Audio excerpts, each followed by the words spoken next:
Сегодня обсудим с вами российскую армию. Как так получилось, что с ней произошел настолько оглушительный и никем не ожидаемый провал? Российской армии отдали очень плохой приказ. Из оборонительной армии 24 февраля этого года она превратилась в армию страны-агрессора и напала на Украину. Нам всем, конечно, очень повезло, что оказалось так, что российская армия не умеет воевать. И слава богу, что так получилось. Иначе ведь и правда мы сейчас могли бы быть в положении разрушенных и оккупированных Россией огромных украинских городов, вроде Киева и Харькова. Но российской армии хватило лишь на то, чтобы взять Мариуполь и Херсон, которые не факт, что удержатся. Из-под Харькова с Киевом ее выбили, а об Одессе и речь не шла. Это очень хорошо. Ну то есть хорошо, что армия не смогла выполнить очень плохой приказ. Но все же есть факт. Оказалось, что российская армия ни на что не способна. Она не умеет воевать. Совсем не умеет. И нам с вами важно разобраться, как же так вышло и что с этим делать. Ведь армия вообще-то нужна для обороны, а сейчас понятно, что наша армия ни от чего Россию защитить не сможет. Поэтому сегодня будем говорить о российской армии, что с ней не так и почему.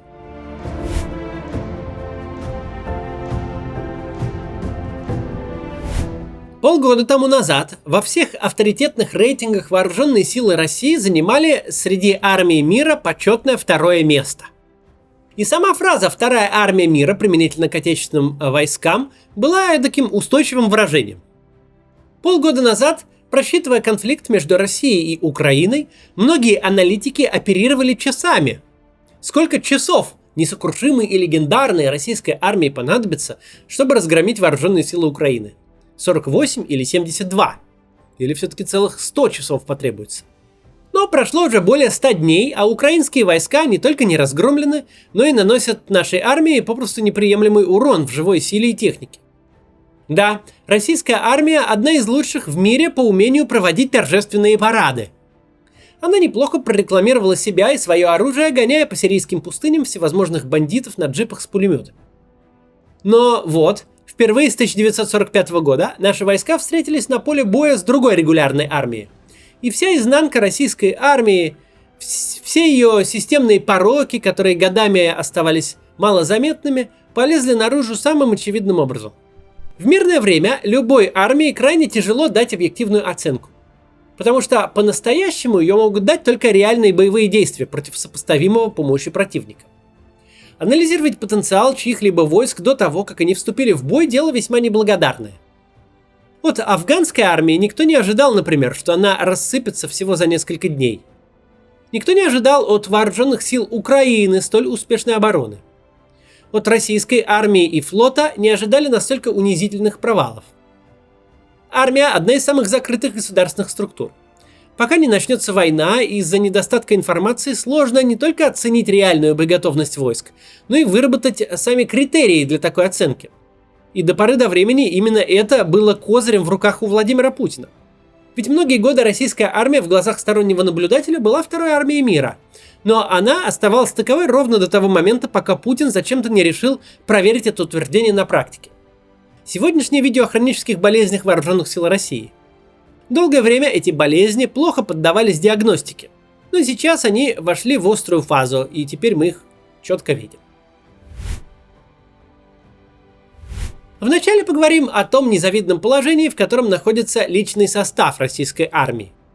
Отечественные вооруженные силы с прискорбной регулярностью генерируют новости в СМИ из раздела «Чернуха».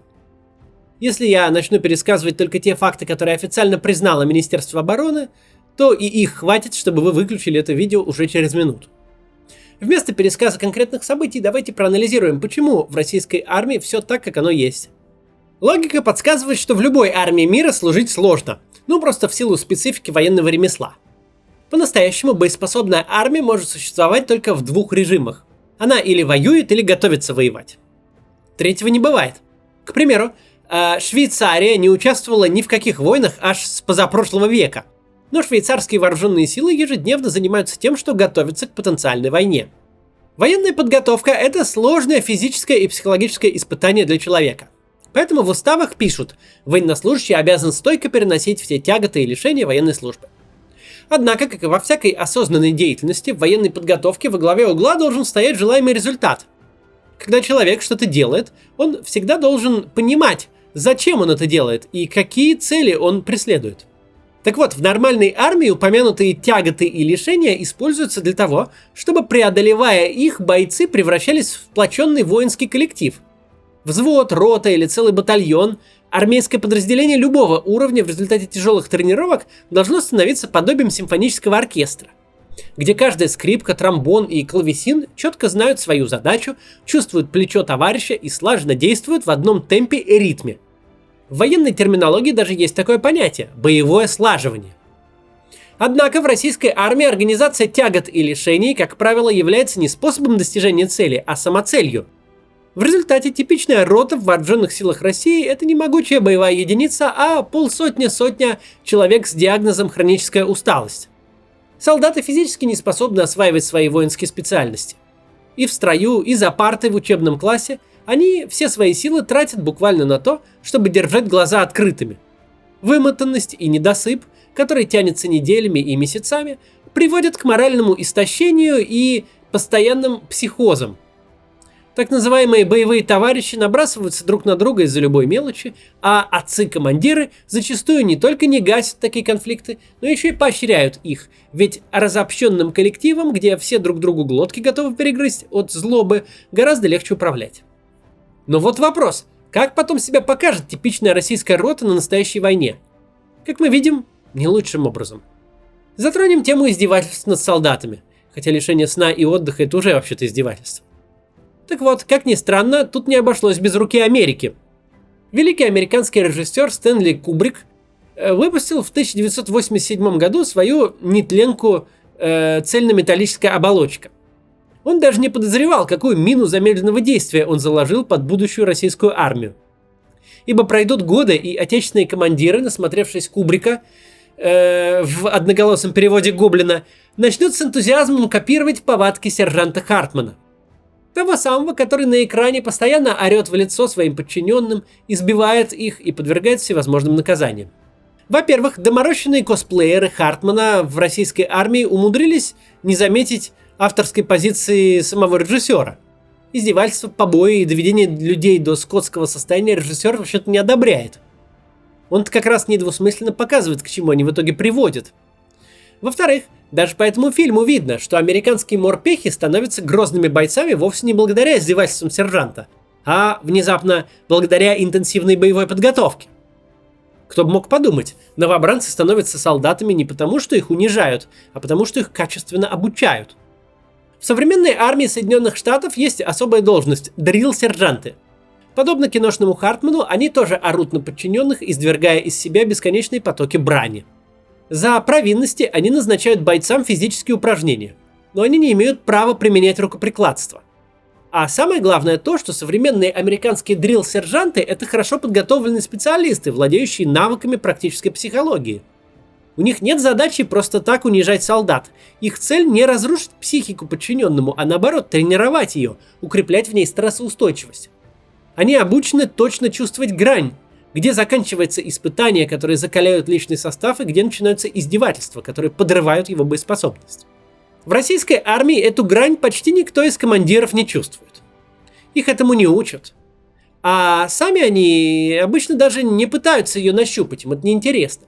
Все насмотрелись американских фильмов и очень по-своему их поняли. В голове типичного российского сержанта, прапорщика и офицера сидит очень странная мысль. Чем хуже он сделает солдату, тем крепче он в итоге станет. Для любого гражданского человека понятно, что это бред, что оно так не работает. Тренировка предполагает посильные испытания с постепенным увеличением уровня сложности. Иначе это не тренировка, а измывательство над личным составом, приводящее его в небоеготовное состояние. Для гражданского человека это понятно, но в закрытом мире российской казармы действует своя альтернативная логика. Российский военный эксперт Михаил Ходоренок не так давно подготовил целый материал о том, как всего лишь одна неверно понятая цитата полководца Александра Суворова нанесла чудовищный урон боеспособности российских войск. Эта цитата «тяжело в учении, легко в бою». Этот афоризм стал девизом и руководящей идеей едва ли не каждого командира в российской армии. Мы сами исторических изысканий не проводили, поэтому доверимся словам полковника Ходоренка. Он пишет, что фраза в оригинале звучала по-другому и присутствует не в наставлении, не в каком-то руководстве к действию, но всего лишь в частном письме. Далее процитирую статью Ходоренка. Он человек не совсем наших с вами взглядов, но он 30 лет отдал армии и 20 лет военной журналистике, так что, по всей видимости, он знает, о чем говорит. Фраза «тяжело в учении, легко в бою» охотно используется генералами и старшими офицерами, чьи организаторские способности не соответствуют занимаемой должности. На то, что учение обязательно должно быть тяжелым, подобные «отцы-командиры» в кавычках стремятся списать все свои безобразия. Не накормил личный состав горячей пищей после многочасового марша, тяжело в учении. Заморозил бойцов в поле вместо организации обогрева, опять тяжело в учении. Не давал никому спать в течение 3 суток вместо разумной организации посменной боевой деятельности, и вновь тяжело в учении. Далее следуют просто пророческие слова, автор как в воду глядел. Подразделения и части будут действовать на войне точно так же, как они до этого осваивали боевую подготовку. Если ратная учеба в ротах, батальонах и полках превращается исключительно в испытания на выносливость и выживание, то никаких умений и навыков они на поле сражения не продемонстрируют. От проблем личного состава перейдем к проблемам вооружения и военной техники. Нужно отдать должное российскому военно-промышленному комплексу. Разгром отечественного образования, нищенское положение отечественной науки, пренебрежительное отношение к кадрам, крохотные зарплаты и постоянный поиск шпионов, якобы торгующих секретами Родины. Казалось бы, в таких условиях должны исчезнуть все формы жизни. Однако российский ВПК не только как-то выживал, но и умудрялся разрабатывать передовые вооружения. От автомата, способного стрелять без отдачи благодаря сбалансированной автоматике, до многофункционального истребителя 5-го поколения. Однако разработка — это одно, а вот производство, обслуживание и эксплуатация — это другое. Самые совершенные образцы оружия Россия производит, как правило, малыми сериями, а иногда вообще лишь штучно, для парада. К примеру, по поисковому запросу Су-57 против F-35 можно найти бесчисленное количество статей и видео о преимуществах российского истребителя над американским. Но что толку от этих преимуществ, если Су-57 произведен в количестве 16 штук вместе с прототипами? А вот F-35 американцы поставили на крыло более 800. 7 лет назад, в 2015 году, на Параде Победы в Москве триумфально дебютировал новейший российский танк Т-14 «Армата». Однако с тех пор он так и остался абсолютной экзотикой от мира военной техники, единственным применением которой остаются военные парады. Штучные экзоты проезжают по Красной площади, а для нужд фронта приходится расконсервировать танки 50-летнего возраста. Ну и что толку, что теоретически у «Арматы» нет аналогов в мире, если на практике единственное ее применение — это реквизит для парада? Об этой проблеме, что современная российская техника вообще-то не производится, а существует только в телевизоре и для парада, вообще как-то не принято задумываться и размышлять. И проблема не только со сложными образцами вооружений, но даже с самой простой амуницией. К примеру, одной из важнейших реформ Сергея Шойгу стало внедрение всесезонного комплекта базового обмундирования. Этот ВКБО пришел на смену сердюковской униформе, в которой солдаты и офицеры не только плохо выглядели, но и попросту замерзали. Казалось бы, наконец-то российская армия будет хотя бы прилично одета, но нет. Призывник, отслуживший срочную службу, должен сдать свой комплект обмундирования новобранцу из следующего призыва. И так по несколько раз. Контрактнику форму дают один раз на несколько лет. Одежда офисного работника и та изнашивается быстрее. А тут армия, где в форме нужно бегать, ползать и стрелять. Но пошить достаточно военной формы для своих солдат наша страна не в состоянии. Точно так же страна не в состоянии сделать достаточно фляжек, малых пехотных лопаток, носовых платков и пуговиц, чтобы боец вместо сломанной или потерянной вещи мог просто получить новую, а не воровать ее у товарища. Каждый, кто служил во второй армии мира, знает, что солдаты в ней тащат друг у друга даже ношеные носки. А зимой, во время приема пищи, в каждой роте один из солдат остается голодным, потому что его ставят охранять верхнюю одежду в раздевалке. Когда и если современные амуниция, вооружение и военная техника все-таки доходят до воинских частей в достаточных количествах, возникает другая проблема – обслуживание. И у стрелкового оружия, и у военной техники есть два неотъемлемых свойства. Во-первых, их нужно время от времени чинить. Во-вторых, со временем они полностью вырабатывают свой ресурс. Как урбанист я знаю, что в России могут сделать очень крутое общественное пространство, а потом полностью забить на его поддержку и обслуживание. И всего через пару лет оно превращается в декорации для Silent Hill'а, несмотря на все старания проектировщиков и архитекторов.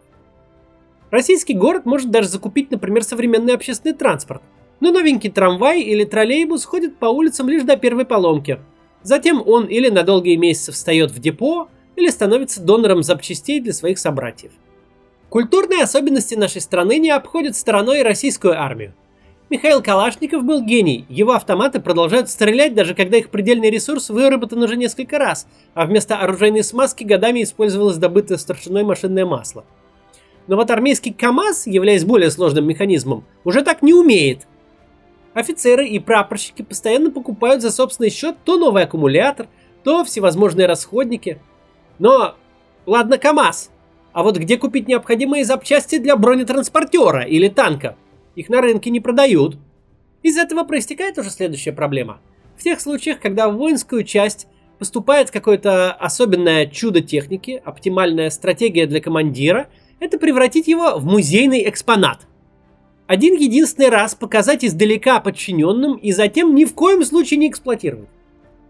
У нас один из членов редакции, который помогал готовить этот текст, прошел срочную службу еще в начале 2010-х годов. В его части была отдельная рота беспилотных самолетов-разведчиков. Служба в этой роте считалась очень простой и поэтому привилегированной. Потому что задача подразделения состояла в следующем. У нас есть беспилотник, мы должны его не сломать и не потерять. 10 лет назад это звучало как курьез. Но вот сейчас российская армия несет колоссальные потери из-за дефицита беспилотных летательных аппаратов, которыми в свою очередь очень грамотно пользуются вооруженные силы Украины. На днях вице-премьер Юрий Борисов заявил, что у России есть беспилотники всех типов. Но вот вопрос, в каких количествах они есть? И кто реально умеет ими пользоваться? За 10 месяцев до начала войны упомянутый ранее Михаил Ходоренок в статье о российских беспилотниках приводил меткие слова своего коллеги. «Блоху подковать мы можем, а поставить подковку блох на конвейер же нет». Сейчас же над заявлением вице-премьера Борисова грустно иронизирует хорошо известный борец за русский мир Игорь Стрелков-Гиркин. В заключении важно сказать о материальной ответственности военнослужащих. Казалось бы, это очень узкая тема, интересная лишь военным юристам. Но это далеко не так. К примеру, российские СМИ пестрят новостями о военных летчиках, с которых суды требуют десятки и даже сотни миллионов рублей за самолеты, поврежденные в ходе учебных полетов. Но это полнейший абсурд. Если военнослужащие занимаются реальной боевой подготовкой, то они априори не могут не ломать время от времени вверенное им имущество. Это просто математически невозможно. Однако российская правоприменительная практика показывает, командиру проводить обучение личного состава, иначе как на бумаге, себе дороже.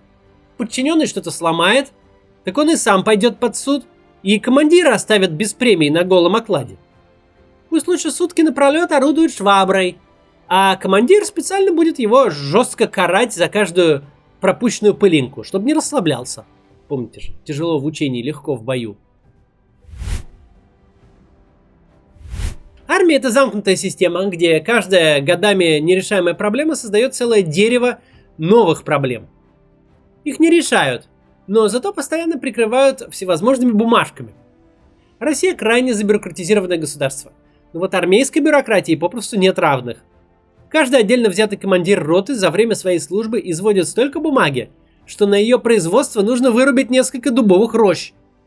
Десятки журналов, которые нужно заполнять от руки, сотни разновидностей документов, единственный смысл которых симулировать бурную деятельность, заботу о подчиненных и иметь хоть какую-то Филькину грамоту на случай любого ЧП.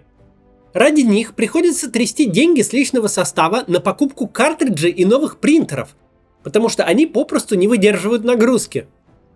В известном стихотворении Самуила Маршака армия потерпела поражение из-за нехватки гвоздя. Наши же подразделения перегруженной бюрократией то и дело ловят паралич из-за отсутствия офисной техники. У Стрелкова в Телеграме есть целый пост про то, как на фронте одному из штабов ничего не дали. Так там офицеры денно и ношно пишут документы от руки. Хуже, чем во Вторую мировую. Тогда хоть пишущие машинки были. А это как в Первую получается. Но это так, лирическое отступление. Российский офицер – это в первую очередь писарь, который настолько занят производством макулатуры, что даже в случае исключительного энтузиазма у него почти нет времени на реальные дела. И главное, никто из вышестоящего руководства никогда не будет оценивать его по реальным делам. Насколько там хорошо бойцы в роте осваивают свои специальности и типа того. Оценивать его будут только по качеству заполнения документации. Причем все прекрасно знают, что эта документация не имеет никакой связи с действительностью. Но никого это не волнует. Лишь бы все 26 журналов были заполнены, причем от руки и аккуратным почерком. Отсюда следует следующая беда – абсолютный правовой нигилизм. Отношение к любому письменному документу, как к оторванной от жизни придури, переходит и на воинские уставы. Уставы в российской армии учат наизусть, но при этом принципиально не соблюдают и презирают, подобно любой другой никому не нужной бумажке. Проблема в том, что устав – это не Филькина грамота. Уставы, как известно, написаны кровью. Пренебрежение ими всегда очень дорого обходится. В любой стране армия – это что-то вроде государства внутри государства. Армии свойственны все те проблемы, которые есть в государственной системе. Но в армии эти проблемы приобретают самый отчетливый вид, доходят до максимума, а иногда и до абсурда.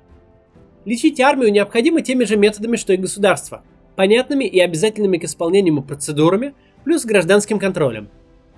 Большинство из перечисленных выше проблем – следствие безудержной самодеятельности, порожденной правовым нигилизмом и пренебрежением писанной нормой.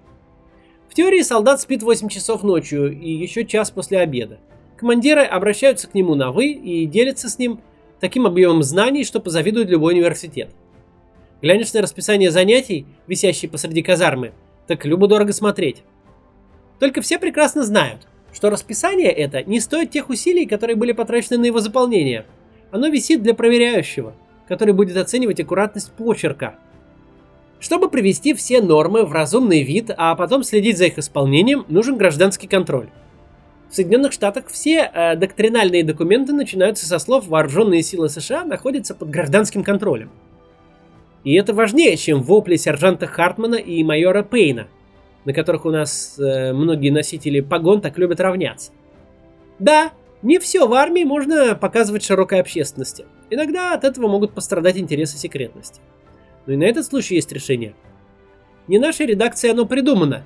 Опирается оно на мнение одного из военных экспертов. Министерству обороны нужно обязательно иметь независимые аналитические центры. Военное ведомство должно создать и финансировать подобные центры. Но при этом важно обеспечивать их независимость от военных структур. Только в таком случае можно будет получить и анализ, и непредвзятые рекомендации, лишенные ведомственных пристрастий. Тогда выстраивается стройная цепочка. Зарождение идеи, экспертная проработка этой идеи, принятие решения и приведение в жизнь. Напоследок стоит сказать, что содержание армии – это очень дорогое удовольствие.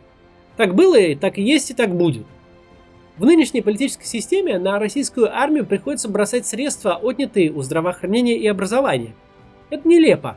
Во-первых, современной армии самой нужны здоровые и образованные люди. Во-вторых, те крохи, которые дают российской армии, выдирая их изо рта у больниц и школ, погоды все равно не делают. Новейшие образцы вооружения как производили штучно для парадов, так и продолжают создавать считанными единицами. На Петербургском экономическом форуме Путин бодро рапортовал о необъятном профиците российского бюджета. Так как же так получается, что никому денег не хватает?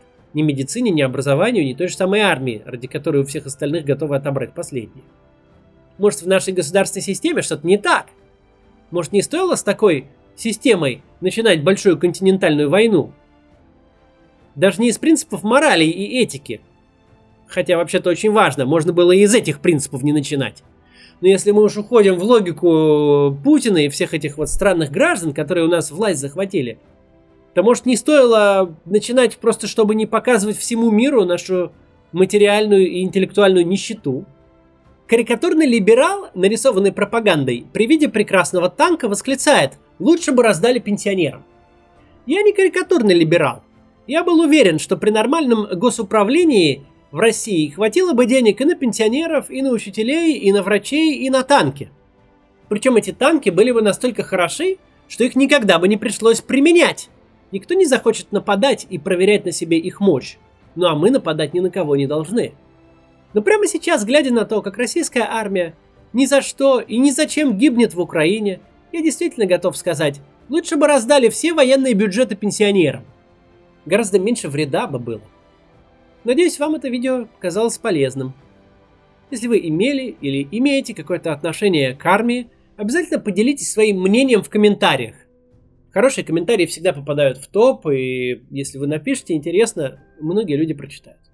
При подготовке ролика мы полагались на профильные статьи и личный опыт людей, прошедших службу. Было сложно составить из всего этого одну общую картину, поэтому если вы в комментариях расскажете о своем личном опыте, то мы все прочтем, и, думаю, это не последнее видео про российские вооруженные силы на моем канале. Вот. Еще можно, если у вас есть иностранная карта, то подписаться на мой Patreon, а если российская, то на Boosty. Это очень помогает нашей редакции сейчас существовать. Ну вот, все. До завтра.